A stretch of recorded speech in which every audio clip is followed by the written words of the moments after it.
Phone انسان لیتا ہے ایک، آپ دیکھیں کتنی ہم اس کے لیے محنت اور اسٹرگل کرتے ہیں، اس کو کتنا بچا کے بھی رکھتے ہیں، پھر ایک وقت آتا ہے گرتا ہے، ٹوٹ جاتا ہے، گم جاتا ہے، چوری ہو جاتا ہے، ختم، ویسے ہی ختم ہو جاتا ہے، آبسلیٹ ہو جاتا ہے۔ ہم ہنستے ہیں کہ اچھا یہ بھی فون ہوتا تھا، اس کو بھی ہم کبھی یوز کیا کرتے تھے۔ پیسے کا بھی یہی حال ہے، رشتے بھی ہمارے ختم ہو جاتے ہیں۔ کئی دفعہ اتنے مضبوط رشتے بنتے ہیں، شادی کا ہی رشتہ دیکھ لیں، کئی دفعہ لڑکا لڑکی ایک دوسرے کو اتنا پسند کرتے ہیں، بہت زیادہ جی، وہ لڑائی جھگڑا کر کے بھی شادی کر لیتے ہیں۔ اب شادی ہو گئی لیکن اب کیا ہوا، اب وہ جو لڑائی جھگڑا پہلے ایکسٹرنل ہو رہا تھا اب انٹرنل شروع ہو گیا، خانہ جنگی شروع ہو گئی، کئی دفعہ آپس میں بنی نہیں۔ اور وہی رشتے جن پہ ہم نے اتنا انویسٹ کیا ہوتا ہے ہر حساب سے، محبتوں کے حساب سے، پیسے کے حساب سے، ایونٹس کرنے کے حساب سے، وہ ختم ہو جاتے ہیں۔ بیماری ہوتی ہے تو اس میں بھی اسی طرح سے انسان کے ساتھ ہو جاتا ہے۔ اولاد کئی دفعہ ایسے کر لیتی ہے، اتنا کچھ ماں باپ نے ان کے لیے کیا ہوتا ہے، لیکن جب ان کی باری آتی ہے کہ وہ والدین کے لیے کچھ کریں، وہ کچھ کرنے کے لیے تیار نہیں ہوتے۔ تو یہ وہ ایک سائیکل ہے جو دنیا میں چلتا رہتا ہے۔ اسی لیے آپ کو پتہ ہے کہ اسلام میں یہ کانسیپٹ نہیں ہے کہ بچے جو ہیں وہ بڑھاپے کا سہارا ہیں۔ اسلام میں کانسیپٹ یہ ہے کہ اصل سہارا اللہ کا ہے۔ اگر اللہ چاہے گا تو وہ بچے آپ کی خدمت بھی کریں گے، اور اگر توفیق نہ ہوئی ان کو تو کچھ بھی نہیں کر سکتے۔ اس لیے ہمیشہ اللہ پہ بھروسہ کرنا چاہیے، کبھی ہم افراد پہ اور سچویشنز پہ نہ رہیں، کیونکہ اللہ تعالیٰ نے بتایا کہ یہ نیچرل سائیکلز ہیں، یہ چلتے رہیں گے اسی طرح سے۔ اور اسی لیے آیت نمبر 25 سورہ یونس میں فرمایا گیا واللہ یدعو الی دار السلام، اللہ تعالیٰ بلاتا ہے سلامتی کے گھر کی طرف۔ اللہ تعالیٰ ہمیں رائٹ فوکس دیتا ہے کہ اس پورے سائیکل کو جو دنیا میں چل رہا ہے انڈرسٹینڈ کرو، اس پہ اتنا صرف انویسٹ کرو جتنا کرنا چاہیے، اور اصل کام کیا کرو کہ وہ جو دار السلام ہے، وہ جو سلامتی کا گھر ہے، اس کی طرف فوکس کرو۔ وَيَهْدِي مَن يَشَاءُ إِلَى صِرَاطٍ مُسْتَقِيمٍ، اور وہ ہدایت دیتا ہے جسے وہ چاہتا ہے طرف سیدھے راستے کے۔ تو ایک تو یہ سمجھ آتی ہے کہ جو لائف سائیکل ہے ہمارا، اس میں ہمارا فوکس کیا رہنا چاہیے؟ دار السلام۔ ہاں ٹھیک ہے، دنیا میں ہم آئے ہیں، ہائیز اینڈ لوز ہوں گے، کبھی ہمیں فائدہ ملے گا، یہ اللہ کا فضل ہے، لیکن جس چیز سے بھی فائدہ مل رہا ہے یہ فانی چیز ہے، یہ چیز دنیا میں چلی جانی ہے۔ آپ جتنی مرضی بڑی اسپیشلائزیشن بھی کر لیں، ایک وقت آئے گا کہ جو بیسٹ سرجن ہے نا، اس سے وہ نائف، وہ انسٹرومنٹ ہی نہیں پکڑا جائے گا، اس کے ہاتھ کانپ رہے ہوں گے، وہ والا پروسیجر نہیں کر سکے گا۔ کئی دفعہ آپ دیکھیں کوئی ایک ڈاکٹر ہے، اسی کو ڈیمینشیا ہو جاتا ہے، وہ کہاں پہ وہ آگے پریکٹس کر سکے گا، وہ خود اتنا بیمار ہو جاتا ہے۔ یا یہ کہ وہ اتنا سینئر سٹیزن شپ میں جب چلا جاتا ہے تو اب اس سے کام نہیں ہو رہا ہوتا۔ وہ خاتون جو گھر میں پورا کچن سنبھال رہی ہوتی ہیں، اور شروع میں جب شادی کر کے وہ بہو لاتی ہیں اور اس کو ہر باتیں کہتی ہیں جو ہمارا طور طریقہ ہے بہو اسی طرح تم نے رہنا ہے، کیا ہو جاتا ہے؟ ایک وقت آتا ہے کہ وہ سسٹم اس کے ہاتھ سے چلا جاتا ہے، وہ بہو کے پاس آ جاتا ہے۔ تو اللہ تعالیٰ کیا کہتے ہیں کہ ہمیں نا یہ جو لائف سائیکلز ہیں نا، جس میں ہائیز اینڈ لوز ہیں، اس کو as a natural part of the process لینا چاہیے۔ اس پہ ہمیں جتنا انویسٹ کرنا چاہیے اتنا ہی کرنا چاہیے، اس کے بینیفٹس لینے چاہیے، اس میں جو ہمارے ڈاؤن فالز آتے ہیں ان کو انڈرسٹینڈ کر کے اپنے آپ کو اسٹیبلٹی کی طرف رکھنا چاہیے، اور اصل جو اللہ تعالیٰ ہمیں دعوت دیتے ہیں اس پورے سائیکل میں، دار السلام، فوکس اپنا صحیح رکھیں۔ کیوں؟ اللہ تعالیٰ کس کو ہدایت دیتا ہے؟ جو اس فوکس کو درست رکھتا ہے، پھر اس کو گائیڈنس ملتی رہتی ہے صراط مستقیم کی۔ موٹر وے پہ کوئی جا رہا ہے اور یا آدھا سو رہا ہے یا سوچ رہا ہے کہ جانا لاہور ہے، اور چل رہا ہے کبھی ملتان کی سڑک پہ، کبھی کراچی کی سڑک پہ، یا ٹوٹل اپوزٹ ڈائریکشن پشاور کی طرف جا رہا ہے، تو اس کو تو وہ راستہ نہیں نظر آئے گا۔ تو یہاں سے سیکھنے کی بات کیا ہے کہ دنیا کو ہمیں اپنا ہم و غم نہیں بنانا چاہیے، یعنی اتنا اس میں ڈویل نہیں کرنا چاہیے۔ کچھ لوگ چھوٹی بڑی باتوں پر اتنا دکھ مناتے ہیں جو زندگی میں ہیں، بڑے بڑے مسئلے ہیں لوگوں کی زندگی میں، گھر نہیں بنا، میں فلاں فیلڈ میں جانا چاہ رہا تھا وہ نہیں ہوا، فلاں سے شادی کرنا چاہ رہی تھی اس سے شادی نہیں ہو رہی، but that's not the end of the life, and of the world. پھر زندگی جو ہے اللہ تعالیٰ دیتا ہے، اللہ تعالیٰ ہی لیتا ہے۔ اسی لیے جو رب ایک دفعہ زندگی دے سکتا ہے وہ دوبارہ بھی دے گا، وہ دوبارہ ہمیں زندہ کرے گا۔ اور یہ جو آیات ہیں یہ ہمیں بتاتی ہیں کہ زندگی کی کیا حقیقت ہے اور آخرت کیسے آنی ہے۔ اس کے بعد ہم دوسری مثال پہ جاتے ہیں جو سورہ الکہف کی ورس نمبر 45 میں ہے۔ اس میں اللہ سبحانہ تعالیٰ فرماتے ہیں وَضْرِبْ لَهُم مَثَلَ الْحَيَاةِ الدُّنْيَا، اور ان کے لیے دنیا کی زندگی کی مثال بیان کیجئے۔ پھر مثال آگئی، کیا مثال ہے؟ جیسے پانی اتارا ہم نے اسے آسمان سے تو مل جل گئیں اس کے ساتھ زمین کی نباتات۔ وہی ایک کانسیپٹ ہے لیکن اس کو ایک اور اینگل سے ایکسپلین کیا جا رہا ہے۔ سورہ یونس میں ذرا الیبوریشن تھی، ڈیٹیل تھی، یہاں پر اس کو کمپیکٹ کر دیا گیا اور پھر کیا کہا گیا، تو وہ ہو گئی چورا چورا. کیسے ہو گئی؟ فَأَصْبَحَ حَشِيمًا، اور وہ چورا چورا ہو کر بکھر جاتی ہیں اور بکھیرتی ہیں اسے ہوائیں، اور ہے اللہ اوپر ہر چیز کے قدرت رکھنے والا. یہاں پر اللہ تعالیٰ کی قدرت کی بات کی گئی ہے. سورہ الکہف کو اگر آپ ورس نمبر 28 کو دیکھیں، اور نہ پھیریں اپنی دونوں آنکھوں کو ان سے، آپ چاہتے ہیں دنیا کی زندگی کی زینت. ترید زینت الحیات الدنیا. لوگ کیا چاہ رہے ہوتے ہیں؟ دنیا کی زندگی کی زینت. ان کو نہیں اچھا لگتا کہ زندگی میں ہائیز اینڈ لوز ہوں. دل چاہتا ہے ہر وقت بس مزے رہے، موج مستی رہے، کوئی مجھے کوئی بورنگ کانسیپٹ نہ دے، کوئی مجھ سے ایسی بات نہ کہ کرنے کے لیے جو میرا دل نہیں چاہتا. اور سورہ الکہف میں ہی نا 2 باغ والوں کا قصہ بھی بیان کیا گیا. دیٹس ویری انٹرسٹنگ سٹوری، جس میں وہ کہتے ہیں کہ کیا وہ گمان کرتے ہیں کہ یہ میرا جو باغ ہے، میں سیلف میڈ ہوں، میں نے اتنا انویسٹ کیا ہے، جو باغ بنایا ہے یہ کبھی بھی ڈسٹروائے نہیں ہوگا. اور ساتھ ہی جب وہ یہ سوچتا ہے تو پھر وہ کیا کہتا ہے، وَمَا أَظُنُّ السَّاعَةَ قَائِمَةً، اور وہ نہیں میں گمان رکھتا کہ قیامت کبھی بھی قائم ہوگی. یعنی جو انسان جس تھاٹ پروسیس سے دنیا میں چھوٹے چھوٹے معاملات کرتا ہے، بڑے اپنے چیلنجز کو ڈیل کرتا ہے، وہی تھاٹ پروسیس اس کا جو ہے وہ آخرت کے لیے چلتا ہے. وہ آخرت کے بارے میں بھی پھر اسی تھاٹ کے ساتھ آگے بڑھ رہا ہوتا ہے. اس میں یہ بھی بتا دیا گیا کہ دنیا کی مثال پھر کیسے، جیسے سب چیزیں چورا چورا ہو گئیں، بکھر گئیں. اگین آپ پورا سائیکل دیکھ لیں، آپ کوئی نیچرل ڈیزاسٹر دیکھ لیں، اس میں بھی یہی ہو رہا ہے، سب کچھ بڑا اچھا چل رہا ہے، ایک دم سب بکھر گیا. آپ وار سچویشن دیکھ لیں، اس میں بھی سب کچھ اچھا چل رہا ہے، بکھر گیا. آپ کوئی کراپ دیکھ لیں، ایک اپنے نیچرل سائیکل سے وہ گزرتی ہے، کہاں بیج لگتا ہے، اس کی حفاظت ہوتی ہے، اس میں فرٹیلائزر ڈالا جاتا ہے، اس کی کھیتی ہوتی ہے، اس سے فائدہ حاصل کیا جاتا ہے، پھر وہ ختم ہو جاتی ہے. پھر کئی دفعہ کسان خود ہی اس کو کھاڑتا ہے اور کوئی نئی چیز لگانے کے بارے میں سوچنا شروع کر دیتا ہے. تو یہ جو سیزنل چینجز ہیں یہ بھی ہمیں یہی بتاتی ہیں کہ وہی درخت جو اتنا بھرا ہوا تھا، سپرنگ میں ہم اس کو جب دیکھتے ہیں، آٹم میں اس کا کیا حال ہوتا ہے، وہ کچھ بھی نہیں رہتا. لیکن یہی زندگی کے سائیکلز ہیں. اور اللہ تعالیٰ یہاں پہ کیا کہہ رہے ہیں، وَكَانَ اللَّهُ عَلَى كُلِّ شَيْءٍ مُقْتَدِرًا. اللہ تعالیٰ ہر چیز پر قادر ہے. کس کس چیز پر اللہ تعالیٰ کی قدرت ہے، ذرا اب اس کو سمجھ لیتے ہیں. جب بھی کوئی چیز پیدا ہو رہی ہوتی ہے یہ اللہ کی قدرت سے ہوتا ہے، ہم اس پہ قادر نہیں ہیں. جیسے کوئی انفرٹائل کپل ہے، ٹھیک ہے ہم ٹریٹمنٹ کر سکتے ہیں، ہم ان کو گائیڈنس دے سکتے ہیں ایز ڈاکٹرز، لیکن ہوگا تبھی جب اللہ چاہے گا. اللہ نہیں چاہے گا تو وہ جتنی مرضی ٹریٹمنٹ لے لیں. آپ دیکھیں نا کہ کتنے پروسیجرز آج کل آ چکے ہوئے ہیں، اور بڑے اسپیشلائز پروسیجرز ہیں جو آئے ہوئے ہیں، لیکن اس کے باوجود اللہ تعالیٰ چاہے گا، اللہ کی قدرت ہوگی تو وہ چیز پیدا ہوگی، نہیں تو نہیں ہو سکتی. آپ دیکھیں کہ ایک سرجن ہوتا ہے، وہ سرجری کرتا ہے، اور کئی دفعہ اس انسان کا اپنا جو ٹیشو ہوتا ہے، جو کولیجن ہوتا ہے، وہ اتنا فرجائل ہوتا ہے کہ وہ جہاں جہاں پر سٹچ کرنے کی کوشش کرتا ہے وہاں پہ بلیڈرز آ جاتے ہیں یا وہاں پہ ٹیئرز آ جاتے ہیں، ہوتا نہیں. کئی بچے جب آپ ڈیلیور کر رہے ہوتے ہیں وہ یوٹرس خود بخود رپچر ہو جاتا ہے، یا کئی دفعہ نارمل پروسیس آف ڈیلیوری میں نے ایک پیشنٹ دیکھا تھا، ٹیبل ڈیتھ ہو گئی تھی، شاید اس کا کوئی تھرمبو ایمبولک فینومینا ہو گیا تھا. ہم کچھ بھی نہیں کر سکتے. ایک طرف سے وہ بچہ پیدا ہو رہا ہے، ایک طرف سے ماں کلیپس کر رہی ہے. یعنی جو چاہتا ہے اللہ تعالیٰ پیدا کرتا ہے. ہم جو چیز دنیا میں سائنٹیفک ریسرچ سے کرتے بھی ہیں وہ ڈسکور کر رہے ہیں، اور وہ بھی اللہ چاہتا ہے تو وہ ہوتا ہے. پھر اللہ پوری قدرت رکھتا ہے کہ کوئی چیز اپنے پورے عروج پر پہنچے.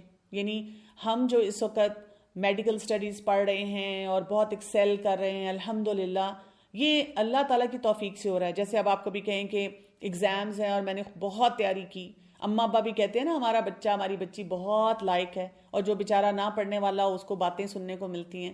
تو اس میں بھی اللہ کی قدرت بڑی ہوتی ہے. اللہ تعالیٰ جس کو توفیق دیتا ہے تو وہ یہ کام کر لیتا ہے. کسی کی زندگی میں امتحان رکھ دیا جاتا ہے، اور آپ دیکھیں کئی دفعہ بہت لائق ہیں، فرض کریں آپ اس دن بیمار ہو جائیں، آپ کیا کریں گے؟ Nothing, you can do nothing about it. آپ نہیں اس کو مینج کر سکیں گے. تو اللہ تعالیٰ چاہتا ہے تو ہم ایگزام میں بھی اچھا اٹیمپٹ کرتے ہیں.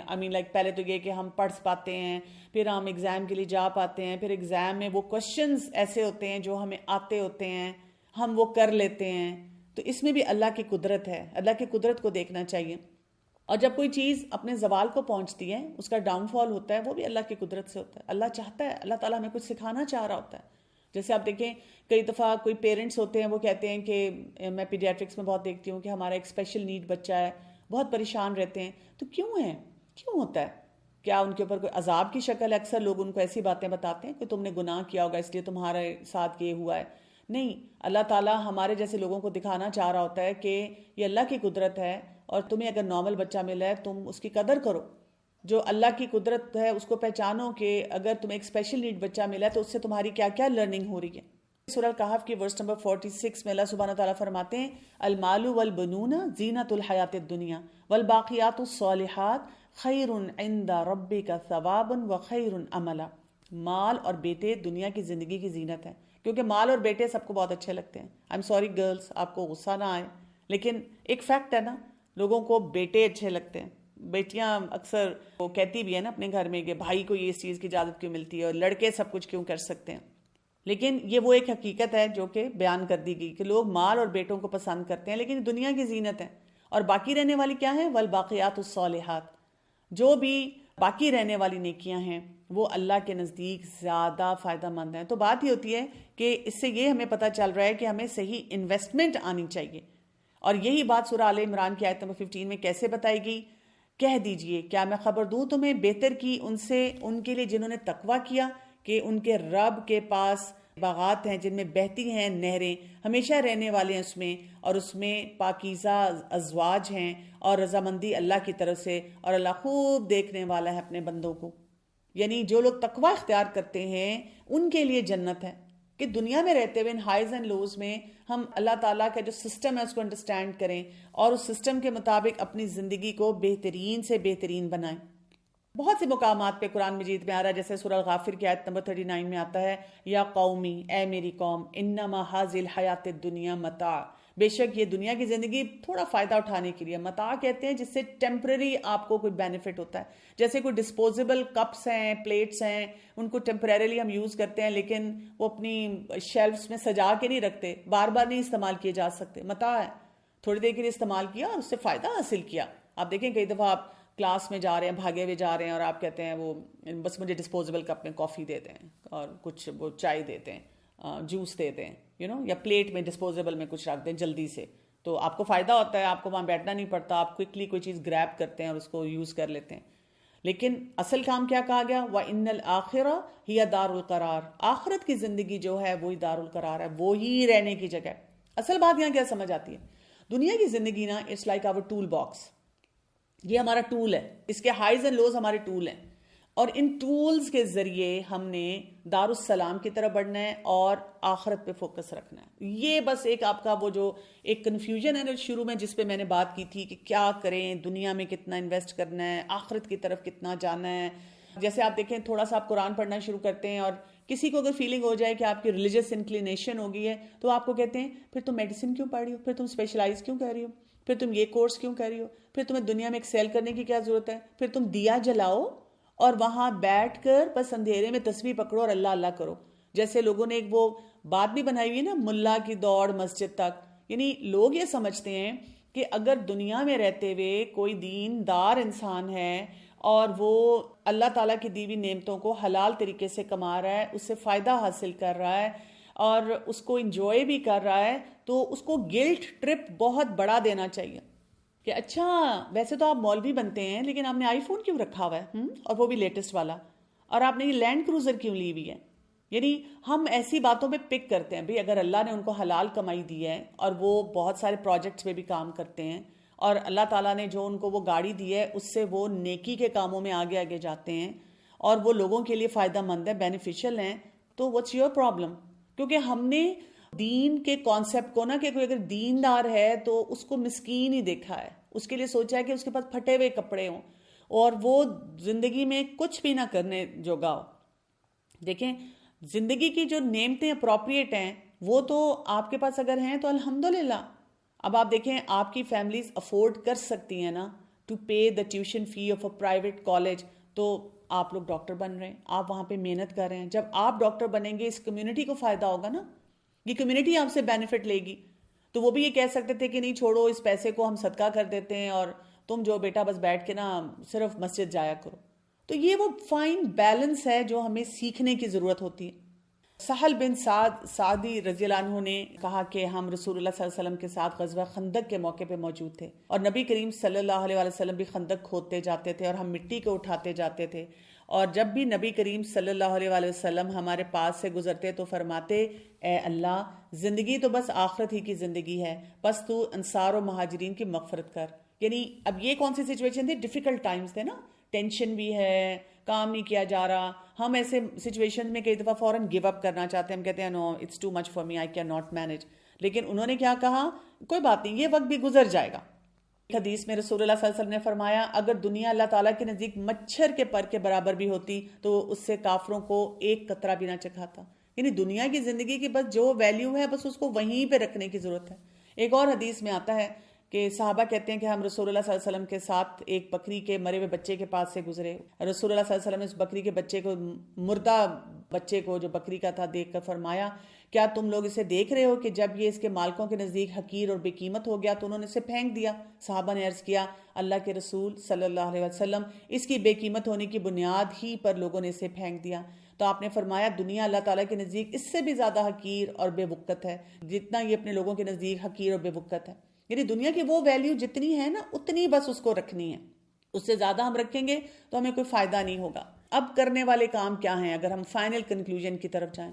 دنیا وہی جہاں پہ وہ ہے نا مقام، اس کو وہی رکھنا ہے. دنیا کے غموں کے بجائے آخرت کے بارے میں سوچنا ہے کہ if I'm investing so much in this life تو میری آخرت کس جگہ پہ ہے، مجھے آخرت کمانی ہے. اللہ نے مجھے جو اتنے خوبصورت ٹولز دیے ہیں اس سے میں نے کرنا کیا ہے، اور اگر کبھی کہیں مشکلات ہیں تو تب بھی مجھے دارالسلام کا ہی فوکس کرنا ہے. یہ دنیا کے غم جو ہیں وہ جو کہتے ہیں نا کیسے گزرے گی، اتنی لمبی زندگی گزر جائے گی انشاءاللہ، وہ مشکلات بھی ختم ہو جائیں گے اور ان مشکلات میں بھی آسانیاں ہی آئیں گی. سو اب کیا ہم ریفلیکٹ کریں، کچھ دعائیں دیکھ لیتے ہیں. جیسے ایسی دعا مانگا کریں جب آپ اس بیلنس کو حاصل کرنا چاہتے ہیں، ربنا آتنا فی الدنیا حسنہ وفی الآخرۃ حسنہ وقنا عذاب النار. اے ہمارے رب ہمیں دنیا میں بھلائی عطا فرما، آخرت میں بھلائی عطا فرما، اور ہمیں آگ کے عذاب سے بچا. تو دنیا کی بھی بھلائی ہم چاہتے ہیں، اور اس میں سب سے بڑی حسنات میں سے سب سے بڑی حسنہ کیا ہوتی ہے؟ دین کا علم حاصل کرنا، پھر اپنی ایجوکیشن کو کمپلیٹ کرنا، پھر اپنے پوٹینشیلز کو دیکھنا، ان پوٹینشیلز کے مطابق اپنی فیملی کے لیے بینیفیشل ہونا، سوسائٹی کے لیے، کمیونٹی کے لیے، جہاں آپ پڑھ رہے ہیں جس انسٹیٹیوشن میں آپ آ رہے ہیں ان کے لیے بینیفیشل ہونا. تو یہ سب کام حسنات میں آتے ہیں. پھر اسی طرح ایک اور دعا بہت خوبصورت ہے، اللہم انی اسألک العافیۃ فی الدنیا والآخرہ. اے اللہ بے شک میں تجھ سے دنیا اور آخرت میں عافیت مانگتا ہوں. ہائیز اینڈ لوز تو آنے ہیں لیکن میرے رب عافیت کا معاملہ کرنا. ہم اتنے بہادر نہ بنے okay fine roller coaster ride ہے، جو مرضی ہوگا دیکھا جائے گا، میں فیس کر لوں گا. نہیں، ایسے نہیں ہمیں کہا گیا، اتنے ڈیرنگ بننے کے لیے نہیں ہمیں کہا گیا. ہمیں کیا کرنا ہے؟ ہمیں دنیا اور آخرت میں عافیت چاہیے. ہم نہیں چاہتے کہ ہمارے کوئی ایکسٹرا ٹیسٹ ہو، کوئی ایسا امتحان آ جائے جو ہمارے ٹول باکس میں وہ ٹول ہی موجود نہ ہو. اور پھر یہ دعا بھی پڑھنی چاہیے، مانگنی چاہیے، اللہم انی اعوذ بک من زوال نعمتک وتحول عافیتک وفجاءۃ نقمتک وجميع سخطک. اے اللہ بے شک میں تیری پناہ لیتا ہوں اس بات سے کہ تیری دی ہوئی کوئی نعمت مجھ سے چھن جائے اور تیری دی ہوئی عافیت پلٹ جائے اور کوئی ناگہانی عذاب آ جائے، اور تیری تمام ناراضگیوں سے میں تیری پناہ چاہتی ہوں. ہم نہیں چاہتے کہ ہماری لائف میں کوئی ایکسٹریملی بڑا ڈپ آئے. نو وی ڈونٹ وانٹ دیٹ. ہم چاہتے ہیں کہ عافیت کے ساتھ ہماری زندگی گزرے. سو اس مثال سے ہم دنیا کی حقیقت کو کیا کیا سمجھ رہے ہیں، دنیا کے دھوکے کیسے ہیں وہ سمجھنے ہیں، آخرت آنی ہے، دنیا ایک ٹیمپرری ابورڈ ہے اس کو اسی طرح سے لینا ہے. اصل زندگی آخرت کی ہے، آخرت ہی دار القرار ہے، وہیں پہ جا کے سکون آئے گا. جب لوگ کہتے ہیں نا کب میری زندگی کے مسئلے حل ہوں گے، کب مجھے سکون آئے گا، آخرت میں آئے گا. لیکن اس کے لیے سوسائڈ کا بٹن نہیں ہٹ کرنا، سیلف ہارم کا بٹن نہیں ہٹ کرنا، بلکہ اس نیچرل پروسیس کے تھرو جانا ہے وہاں پہ. اور یہیں پر آج کا ہمارا سیشن ختم ہوتا ہے اس تھاٹ کے ساتھ، how to invest in this life and strike the right balance. سبحانک اللہم و بحمدک اشہد ان لا الہ الا انت استغفرک و اتوب الیک. السلام علیکم ورحمۃ اللہ وبرکاتہ.